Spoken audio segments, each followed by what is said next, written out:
Hello, ladies and gentlemen, and welcome back to the channel. And today I'm going to go my review of WCW's Halloween Havoc 1995. Starting off the evening, we'll go to our first match of the night. It is for the WCW Television Championship. It is Johnny B. Bad versus DDP. I thought this was a good match. Back and forth matchup between Johnny B. Bad and DDP, with Johnny B. Bad keeping the pace of the match. DDP hits a pile driver on Johnny B. Bad in the middle of the ring.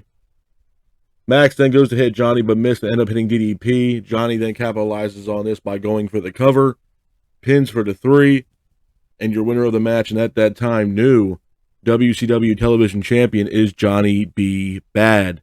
Hats off to Johnny B. Bad for getting the win in that match, and at that time, becoming the new WCW Television Champion. Moving on from that, we go into our next match of the night. It is the Zodiac versus Randy Savage. I thought this was an okay match. Back and forth matchup between the Zodiac and Randy Savage, with Randy Savage keeping the pace of the match. Randy Savage ultimately hits his signature elbow drop off the top rope, pins for the 3, and your winner of the match is Macho Man Randy Savage.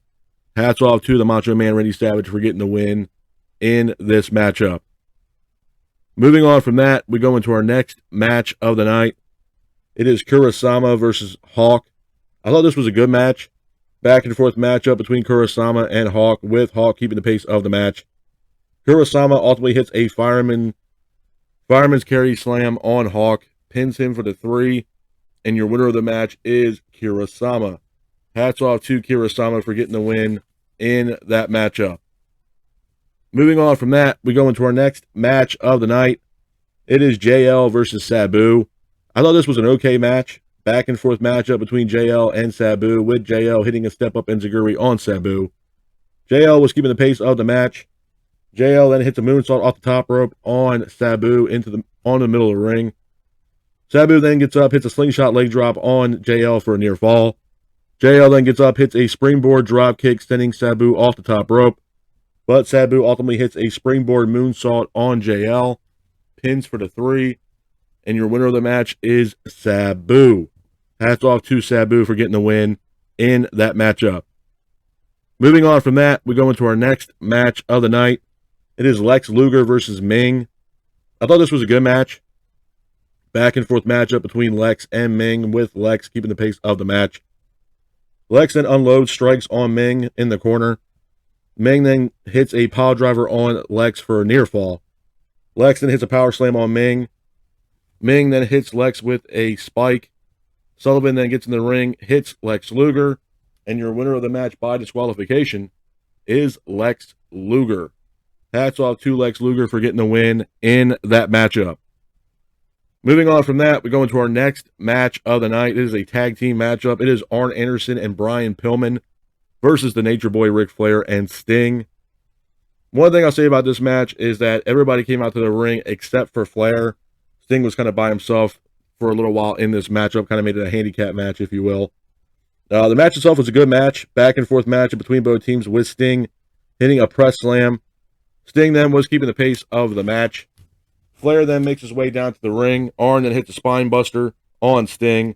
Flair then gets involved in the match, ends up attacking Sting, and your winners of the match are Sting and Flair by disqualification.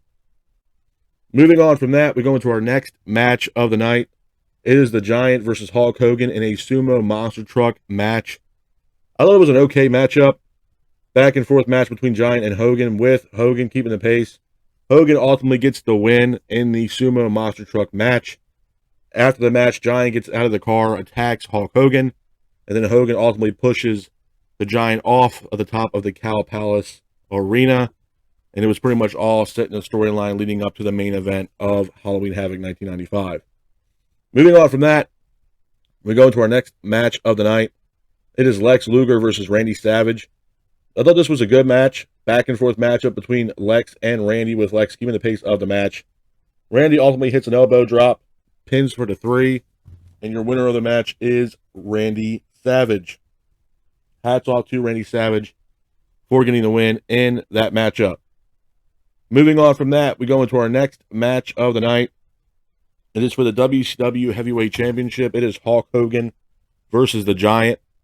I thought this was a good match. Back and forth matchup between the Giant and Hogan, with Hogan unloading strikes on the Giant. Giant was keeping the pace of the match, though, with Hawk hitting a leg drop on the Giant. Jimmy Hart then gets involved in the match, ends up hitting the referee. Hogan doesn't see it, and Jimmy Hart ends up attacking Hulk Hogan.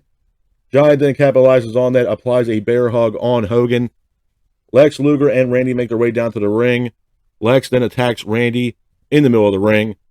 Then the Mummy makes his way down to the ring. Mummy attacks Hogan, and then Lex put Hawk in a torture rack. And your winner of the match by disqualification is the Giant. A couple of things I'm going to say about Halloween Havoc 1995 before I get out of here, man. Number one, I'm a big fan of Halloween Havoc pay-per-views. I think the pay-per-view concept of Halloween Havoc is absolutely awesome. Absolutely awesome. With that being said, though, there are some matches on here that I could have done without. Kurosama versus Hawk. I was not a big fan of it. To me, Hawk, rest in peace to Hawk, legendary Road Warrior. Hawk is always going to be tied to Animal. That's just the way it was, man. You're not going to see Animal go on a solo run without Hawk. And WCW tried to do that with Hawk, and it just didn't work. You had to have the Road Warriors together because they're always going to be known as the Road Warriors and a dominant tag team. One of the best tag teams in the world. That was one downfall I would say about the Kurosama match versus Hawk. Zodiac versus Randy Savage. It was an okay match, but it was a glorified squash match. And the way they were setting this up, it was kind of the same way they were setting up Lex Luger versus Ming. Obviously, there was some hostility between Randy Savage and Lex Luger. If Randy won his match against Zodiac and Lex Luger, beat Ming, Randy Savage would then challenge Lex Luger later on that night. And, of course, that's exactly what happened. Johnny B. Bad versus Diamond Dallas Page to start the night off for the television championship. I thought it was a solid matchup.